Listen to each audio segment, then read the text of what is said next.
Hey guys, welcome to another tutorial. This is going to be a tutorial on how to fly helicopters in VRChat using Sacchan's flight system. Now I'm here in Project Helo. It's a very particular world made basically just for the helicopters. And so yeah, let's go ahead and get on into it. Alright, so the first thing you want to know is all the helicopters here are different in their physics. So they're all about the same in power. They all fly about the same speed. It's just they're going to accelerate different and handle different. So something like the Chinook is very different than, say, the Kiowa.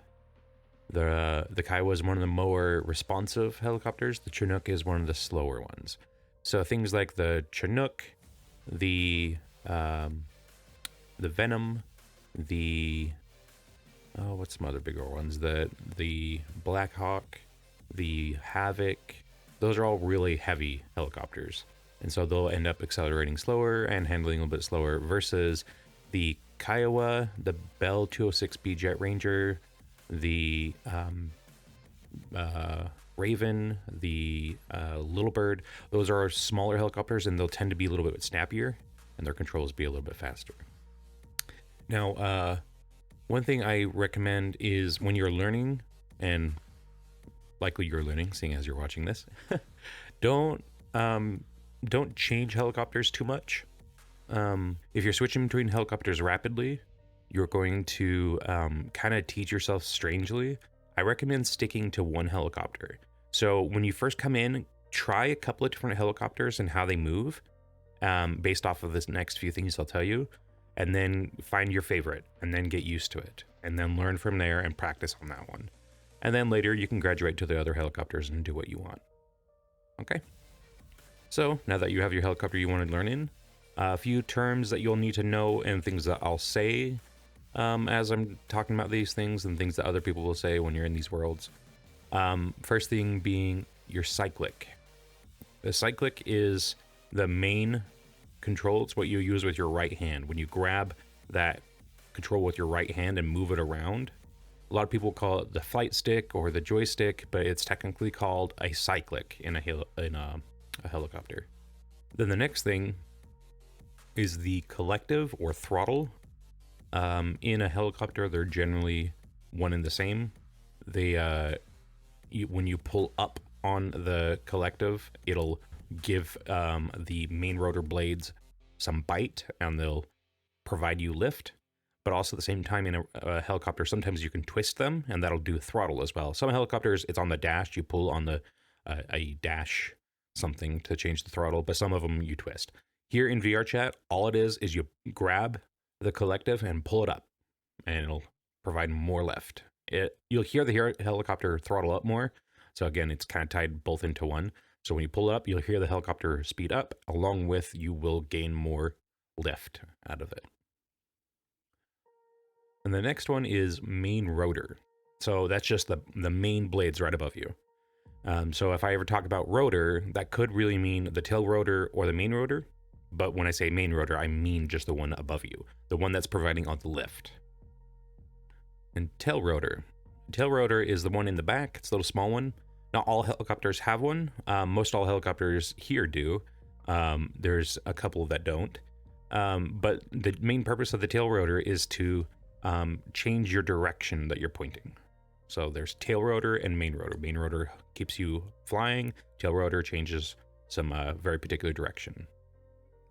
All right, now that we got those terms out of the way, let's explain a little bit how the helicopter flies. And again, if you don't really need to know this information, go ahead and skip ahead. But a helicopter flies by the main rotor spinning, and that main rotor will be able to pull air from its top and push it down. So your main rotor pushes air down. And when that pushes down, it pushes you up or pulls you up. So a helicopter has a lot in common of, say, a rocket or something. Something that pushes thrust down pushes the body up. So then once you're pushing up, you'll have three main movements: pitch, yaw, and roll. So pitch is when your helicopter is going forward and backward. Yaw is when your helicopter is turning left or right. And then roll is when you are rolling left or right. So note the difference between yaw and roll.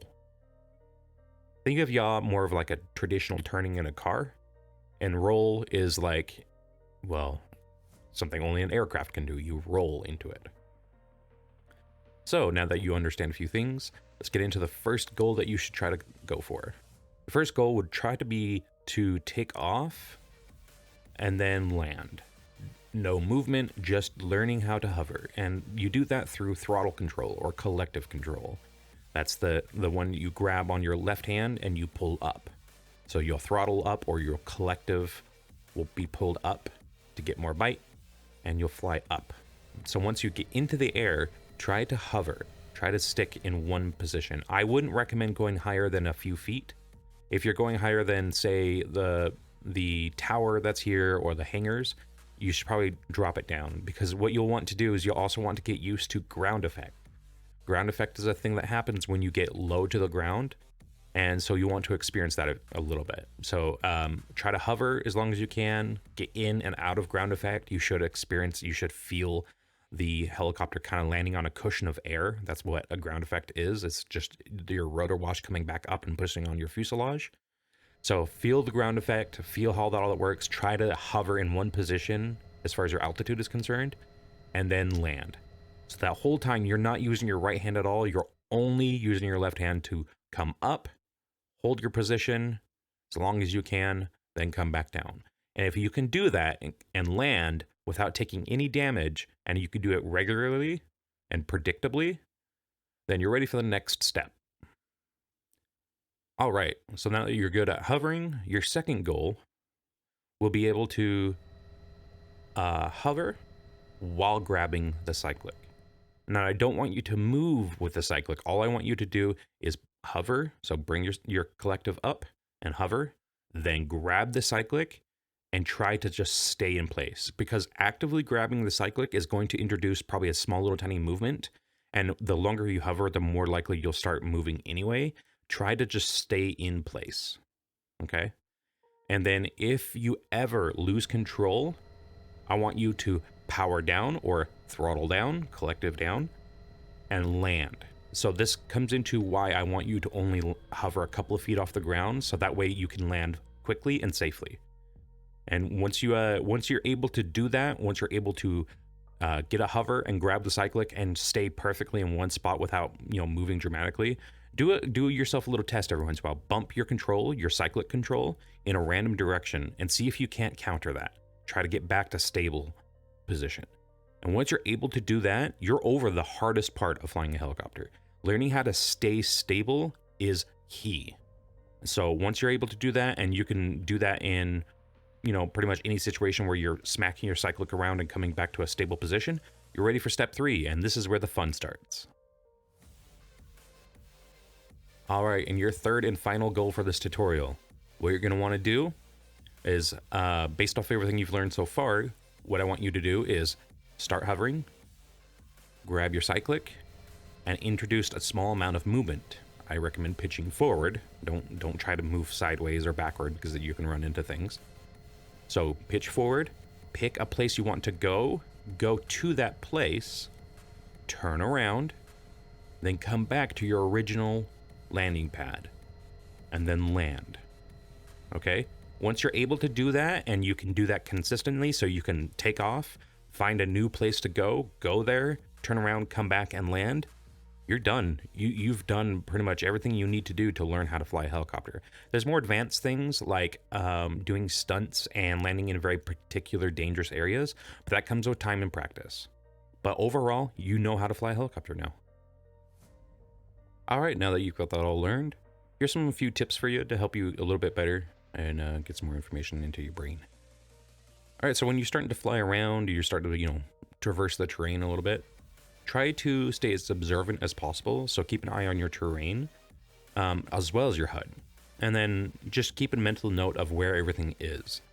So when you're flying around, look at, say, a landmark or a tree or something, and see how you are moving relative to it. That'll give you a lot of information that your HUD can't really give you. And then, but also keep an eye on your HUD so you know, like, the exact specifics of how level you are to the terrain and like your movement, speed, things like that.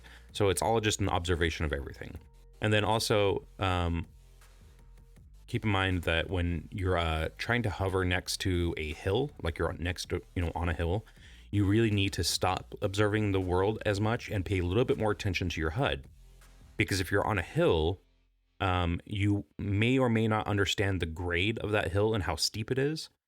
So you may think, oh, I'm pretty level to this hill. When in reality, you're not. Your helicopter is at some kind of angle. And when you're at an angle in a helicopter and you're trying to just stay still, you'll end up moving. So you look at your HUD to try to see how level you actually are to the real gravity of the Earth, or, the world, I guess you'd say. So again, it's important to watch both. And then also know that when you're trying to come in for a landing, a real pilot in real life, if you ever observe how helicopters land, well, a good pilot, I should say, will they'll approach the landing area, but then they'll circle around it 1 or 2 times. Try to make sure that they understand all obstacles, all potential hazards, and then make a plan of landing, like an approach plan. Okay, so do the same here. So when you're coming in for a landing, circle around or do what you can to try to observe all the obstacles. And that includes, especially in this world, other traffic. You can run into other helicopters very easily here because the helicopters are densely packed into this small little area. And, you potentially run into another one that's trying to take off. So now that you're starting to fly around, you may notice the faster you go, the more the helicopter kind of acts strangely. So as you start to fly through the air at a higher speed, the more air passing over your fuselage is going to induce different kind of aerodynamics to the fuselage. So when you're just hovering there, the only things that's really happening is your rotor wash and your tail rotor, and that's about it. But as you move forward, you're moving through the air, and that will affect how the helicopter reacts. So if you'll notice, when you get up a pretty decent speed, you can't yaw as easy. You can't turn in the air as easily. It's because that tail rotor is acting kind of like drag. It's like an airplane's elevator. It's just holding you a little more straight forward. So as you move forward through the air, try to notice those things and try to react to it and try to remember it and try to practice dealing with it as you fly through the air at high speeds. Another thing you'll notice, especially probably when you're in your practicing of your hovering, is if you apply throttle or collective and you do it dramatically, specifically, you'll see that your helicopter will just naturally want to yaw. It'll want to yaw in some direction every time you apply throttle or dump throttle or collective. And that's the reason why is because you're either loading the main rotor or you're unloading the main rotor. And either one is going to change the torque applied to that rotor, thus to your fuselage. So when you apply or reduce that collective or throttle, the whole fuselage is going to turn a bit. That's where the yaw control is important. Every time you're applying a little bit of throttle, you also need to apply some amount of yaw control to counter the movement. Eventually, it'll just become second nature to you. But over time, you'll start to understand it, and you'll start to think, okay, yeah, I when I'm applying throttle, do that. And then along with that tip is another tip of throttle control. When you're starting to learn how to pitch and move, you'll notice if you're at a dead hover, your helicopter is just sitting still, and then you introduce a little bit of pitch to it, so it pitches in some direction. You won't just stay hovering, obviously. You'll start moving. But you won't just start moving either. You'll start falling. That's because the thrust that's coming down off of your rotor is no longer coming straight down. It's coming down at an angle now. You're angling your thrust. So that means some of your thrust is it's not holding you up as much. It's holding you up a bit and pushing you forward. So you need to compensate. You need to give a little bit more throttle or a little bit more collective to be able to stay at that same altitude. Otherwise, you will fall when you start changing. So if you think really dramatically, if you take your helicopter and you go all the way to like 90 degrees forward, that's going to be 100% of your thrust is pushing you laterally against the horizon. You're pushing 100% sideways. You'll move sideways through the air, but it won't keep you perfectly sideways. You'll end up going sideways and falling pretty dramatically because you're no longer holding yourself up at all. There is zero thrust holding you up. So you have to find that balance of the exact throttle you need and the exact pitch you need to stay at the exact same level and continue moving forward or whatever direction. And then the final thing I got to say is just practice. When you first get into this, you may take, an hour or so to go through some of these goals. It may take you 10 hours. That first goal of just doing the throttle control, I've had a few people that I've kind of taught these things over time. They'll sit there and they'll practice their throttle control for, 2 minutes. And then they're like, yeah, I'm ready for the next one. But some people, they'll spend an hour or two really learning how to get that throttle control down to a fine-tuned, idea and learning how to land without taking damage.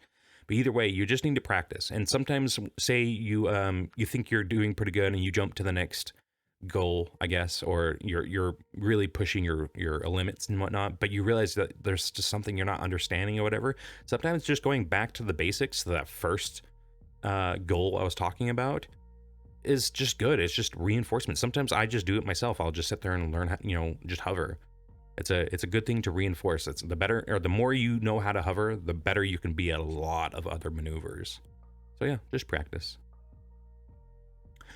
All right. Well, hopefully some of that information could be helpful to you. If you have any questions or anything, throw them in the comments, and maybe I'll get to those and help you out. Sometimes I'm just hanging out in Project Helo. If you ever join on me and you see me, don't be afraid to say hi. Be like, yo, can you help me out or something? Maybe. If I'm super busy, obviously that's not going to happen. Or if I'm hanging out with friends, maybe that won't. But either way, just at least come say hi. Be like, hey, saw your video. Anyway, thanks guys for watching, and see you later.